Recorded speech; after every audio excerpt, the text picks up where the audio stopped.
না, এখানে বসতে হবে, এখানে এখানে বসলে দেখা যাবে, এখানে বসলে দেখা যাবে। এই দেখো, এখন দেখো, এখন দেখো, ওয়াও। সত্যি ভাই আমি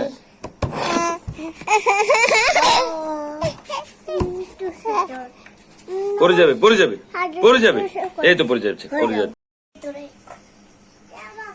দেখেন অবস্থাটা, এটা বয়স মাত্র হয়েছে 16-17 মাসের মতো আর কি।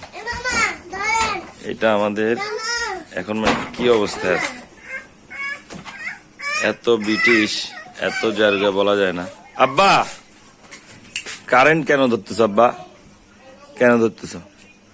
হ্যাঁ দেখেন অবস্থাটা, ও যদি এখন পিছনের দিকে পড়ে কি অবস্থা হওয়ার দেখেন। তো এমনি মাশাল্লাহ নিজে নিজে নামো, নামো, নামো, আরো একজন নিচে ধরো। হ্যাঁ এই তো, এই তো যে ব্রিটিশ। হ্যাঁ ও বাপ্পা। তো অফিস থেকে এসে বাসায় ওদেরকে নিয়ে আজকে খেলতেছি আর কি, দুষ্টামি করতেছিলাম ইফতারের পর পর। এখন সবাই যার যার রুমে, আমি বাসা থাকলে আসলে দুইটার আর পড়ালেখার কোনো খবর থাকে না, এসে আমার সাথে দুষ্টামি, ফাইজলামি, বাদরামি করতেই থাকে আর কি। এটা তো একদম বিশেষ করে বেশি জ্বালাতন করে। এখন বড়টা একটু মোটামুটি ধরেন এখন নিজে নিজে দৌড়াদৌড়ি করে, কিন্তু এইটা একদম মানে গায়ের পাশে, কাছে কিনারে। আর এটা নিয়ে একটু ভয় লাগে, এটা এখন একটু বেশি দুষ্টামি। মাত্রই দেখলেন পুরো এই সামনের যে আমাদের অ্যাঙ্গেলগুলো এটার উপরে উঠে গেছে, এই যে পিছনের এটা, মানে এমন একটা অবস্থা, ভয় থাকতে হয় যে কখন কোন দিকে ও মানে পড়ে যায়, পড়ে গেলে মাথায় আঘাত পাওয়ার একটা সম্ভাবনা থাকে আর কি। এই হচ্ছে কথা। বিবিজান চা দিচ্ছে, আম্মু রান্না করতেছে। আর আমাদের এখন গরু ঘরে অনেকগুলো আসলে আমাদের জীবনের যে পরিবারের সদস্য, সে আরো কয়েকটা সদস্য মানে বাঁচছে, দেখাবো আপনাদেরকে। আব্বু চা খাবা? হ্যাঁ। তো কি অবস্থা সবার, কেমন আছেন সবাই? আছি আলহামদুলিল্লাহ ভালোই, আশা করতেছি সবাই ভালো আছেন। আজকে 11 রমজান চলতেছে, 10 রমজান গতকালকে শেষ, 11 রমজান আজকে শেষ হয়ে গেল। কালকে আজকে রাতে 12 রমজানের সেহরি খাবো আমরা সবাই। কিছুক্ষণ আগে ইফতার করলাম। আজকে কয়েকটা দিন আসলে ঘরেই বাচ্চাদেরকে নিয়েই খেলাধুলা, দুষ্টামি, নামাজ কলমা এগুলাতেই ব্যস্ত। ওই যে ছোটটা এখন ওখানে ভিতর থেকে ডাকতেছে, আব্বু হাই আসো। তো এই যে এটা ছোট মিয়াটা আর কি, তো এটা একদম ঘরে আসলে খুবই একদম জ্বালাতন প্রচুর করে। ঠিক আছে, কিছু করার নাই, বাবা হইছি, দায়িত্ব নিছি, তো এইসব জ্বালাতন তো সহ্য করতেই হবে। তো ওদেরকে নিয়ে আসলে থাকি। আর আজকে কয়েকদিন ভিডিও বানানো হইতেছে না, আসলে কি কথা বলবো।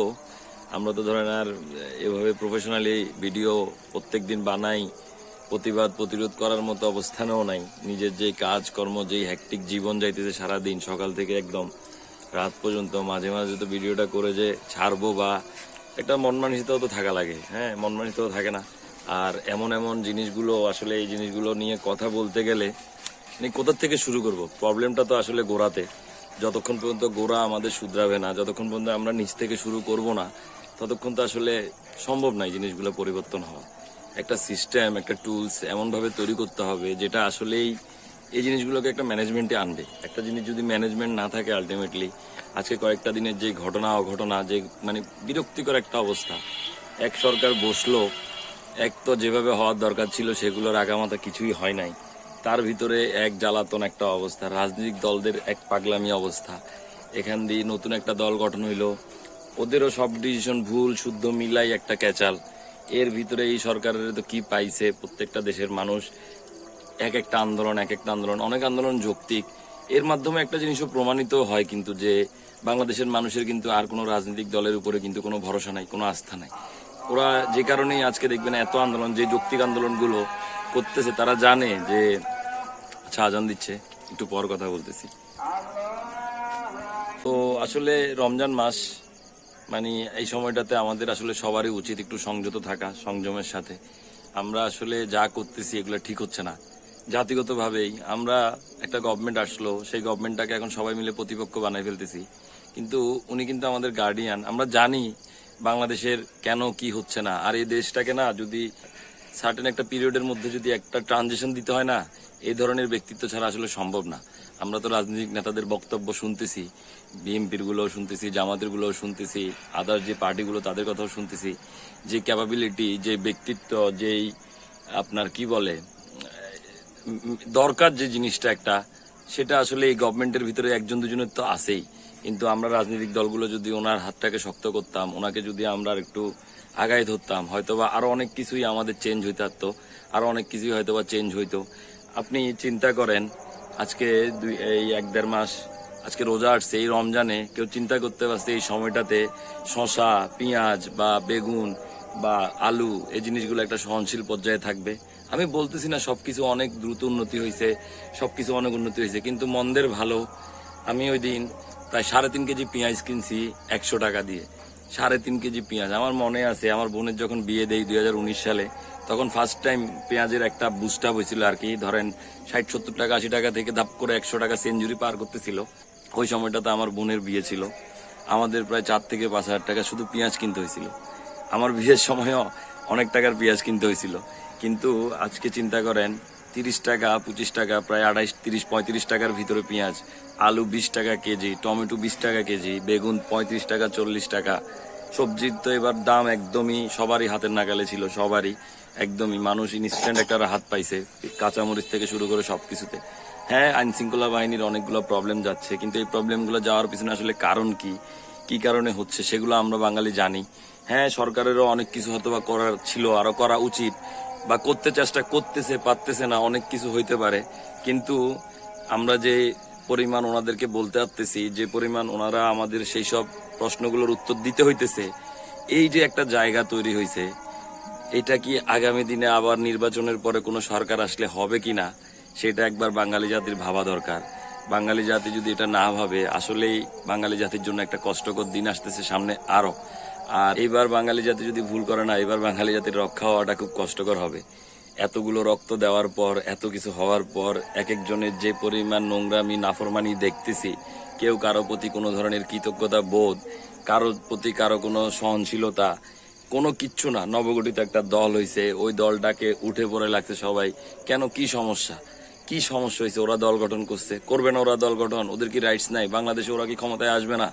কেন আসবে না ক্ষমতায়? বাংলাদেশের মানুষ যদি ভোট দিয়ে ওদেরকে ক্ষমতায় আনবে। আপনারা যদি আসেন, আসবে। রাজনৈতিক দল অন্য কেউরা যদি আসবে। কিন্তু তা না করে আপনারা তাদেরকে একটা প্রতিপক্ষের জায়গায় নিয়ে গেছেন। হাস্য লাগে, গত 16-17 বছরে যারা কেউ কোনো কথা বলতে পারে নাই, তারা এখন সকাল বিকাল একজন একজনের প্রতিপক্ষ। যারা একসাথে মিলে এই দেশটাকে হাসিনা আপাকে সরাইছে, তারা এখন এক একজনের বিরুদ্ধে প্রতিপক্ষ হয়ে দাঁড়াইতেছে। এটা আসলে কোনোভাবেই কাম্য না। আমি চিন্তা করি যে সামনের বাংলাদেশ হওয়া উচিত কাজের, সামনের বাংলাদেশ হওয়া উচিত আমার কি করার আগ্রহ আছে দেশের প্রতি, আমি যে দেশের মানুষের জন্য যার যার অধিকারটা ফিরাই দিব।